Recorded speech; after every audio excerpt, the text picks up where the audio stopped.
આપણે મૌર્ય સામ્રાજ્યની સ્થાપના જોઈ, ત્યારબાદ એના મહાન શાસકો જોયા.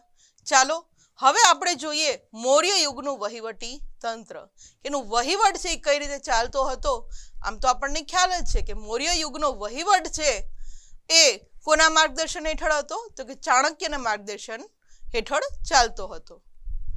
ચંદ્રગુપ્ત મૌર્યએ વિશાળ સામ્રાજ્યનું નિર્માણ કર્યું. આપણને ખ્યાલ છે કે ચંદ્રગુપ્ત મૌર્ય છે એ નંદ વંશનો નાશ કરે છે, ત્યારબાદ પોતે પોતાના ગુરુ વિષ્ણુગુપ્તના માર્ગદર્શન નીચે પોતે વિશાળ સામ્રાજ્યનો સ્થાપના કરે છે.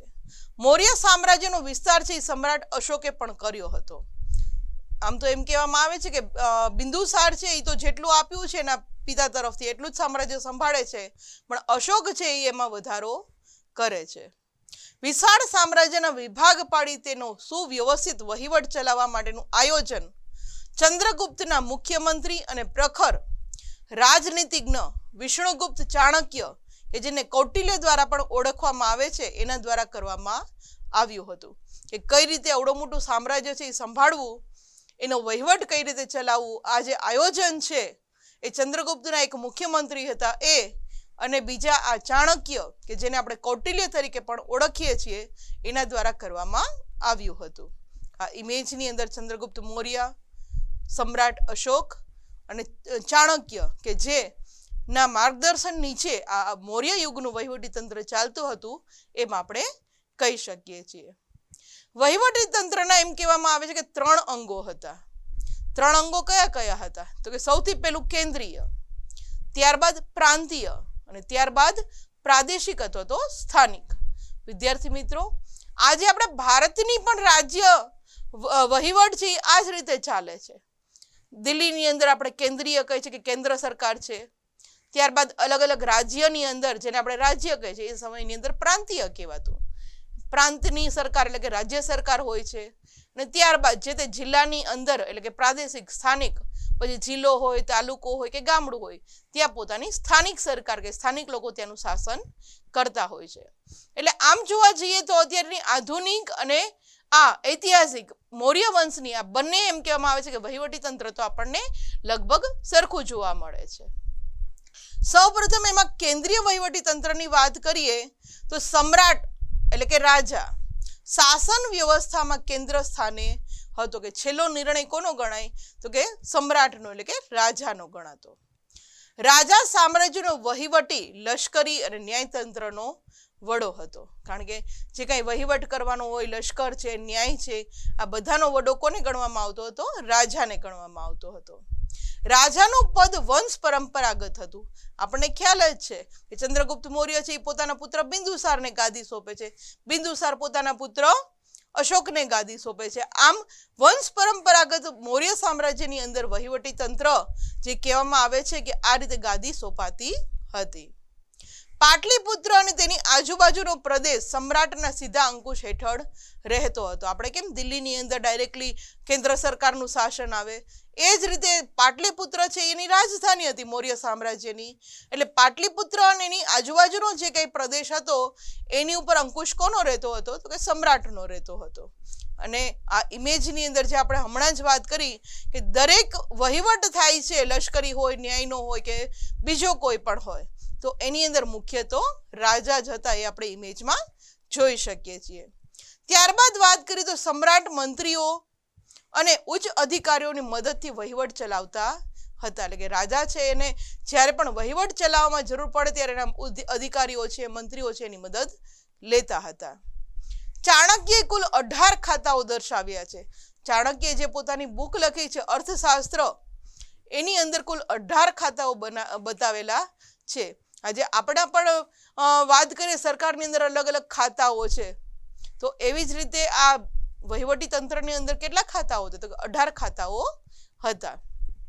આ ઇમેજની અંદર જે આપણે જ વાત કરી કે પોતાના ઉચ્ચ અધિકારીઓ, મંત્રીઓ બધા પણ પોતે રાજાને મદદ કરતા હતા, એ જોઈ શકીએ છીએ. ત્યારબાદ વાત કરીએ તો કયા કયા ખાતા હતા? તો એમાં સૌથી પહેલું ખેતી વિભાગ હતું કે જેના ઉપરીને સીતાધ્યક્ષ કહેવાતું. ત્યારબાદ લશ્કરી ખાતું હતું, એને સેનાની કહેવાતું. ન્યાય ખાતું પ્રદેશ સ્ત્રી અથવા તો મુખ્ય ન્યાયાધીશ કહેવાતા એને. વ્યાપાર ખાતું એને પણ્યાધ્યક્ષ કહેવાતા, દફતર ભંડાર એટલે કે રેકોર્ડ જે રાખતા એ મહાઅક્ષપટલ કહેવાતા, અને મુદ્રા એટલે કે પાસપોર્ટ ખાતું એને કહેવાતું મુદ્રાધ્યક્ષ કહેવાતા હતા.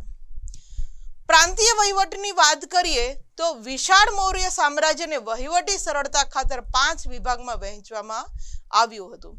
વિદ્યાર્થી મિત્રો, અત્યારે આપણા ભારત દેશને જેમ અલગ અલગ રાજ્ય અને કેન્દ્ર શાસિત પ્રદેશની અંદર વહેંચી અને આપણો વહીવટ ચાલે છે, એ જ રીતે આ મૌર્ય સામ્રાજ્ય એટલું બધું વિશાળ હતું એટલે એને ટોટલ 5 વિભાગની અંદર વહેંચવામાં આવ્યું હતું. પ્રાંતના મંડળ અથવા વિભાગના વડા જે હોય એને રાષ્ટ્રીય એટલે કે રાજ્યપાલ કહેવાતા હતા. એમાં આપણને ખ્યાલ છે કે ચંદ્રગુપ્ત મૌર્ય છે એ પોતાના દીકરાને, ત્યારબાદ બિંદુસારથી ગાદી આવે છે એટલે પોતાના 2 રાજકુમારોને આ રાષ્ટ્રીય બનાવે છે. એમાં અશોકને છે એ અવંતીના રાષ્ટ્રીય જાહેર કરે છે, અને બીજો એનો પુત્ર તો સુસીમ, એને પણ એ તક્ષશિલાના રાષ્ટ્રીય જાહેર કરી દે છે. એટલે આ રીતે મોસ્ટલી એવું હતું મૌર્ય સામ્રાજ્યની અંદર કે પોતાના રાજકુમારોને જ રાષ્ટ્રીય તરીકે જાહેર કરતા હતા. આ પદ પર મોટા ભાગે રાજકુમારોની નિમણૂક કરવામાં આવતી હતી એવું આપણે કહી શકાય કે રાજ્યપાલ છે એ કોણ બનતું, તો કે એના રાજકુમારો બનતા. આ ઇમેજની અંદર જે આપણે વાત કરી છે કે રાજ્યપાલને પણ એક ગાદી રાજા જેવું જ, પણ એનો પ્રાંત નાનો હોય છે. આ રીતે ગાદી સોંપવામાં આવતી હતી. ત્યારબાદ વાત કરીએ તો રાજ્યપાલનું કાર્ય શું રહેતું. જે રાષ્ટ્રીય રાજકુમારોને રાષ્ટ્રીય બનાવવામાં આવતા હતા, એમાં સમ્રાટ અશોક પણ હતા, સુસીમ પણ હતા, રાષ્ટ્રીય જ હતા પહેલા. તો એ શું કાર્ય કરતા, તો કે સમગ્ર પ્રાંતમાં શાંતિ વ્યવસ્થાની જાળવણી કરવાની. કે આખે જો એને પ્રાંત જે સોંપ્યો છે એની અંદર શાંતિ અને વ્યવસ્થા જાળવવાનું કાર્ય છે આ રાજ્યપાલે કરવાનું રહેતું હતું. કરવેરા ઉઘરાવવા, રાજ્યના આદેશોનું પાલન કરાવવું, પ્રાંતમાં બનતા બનાવોથી સમ્રાટને સતત વાકેફ રાખવાનું, આ બધું જ કાર્ય એમ કહેવામાં આવે છે કે આ રાજ્યપાલ કરતા હતા.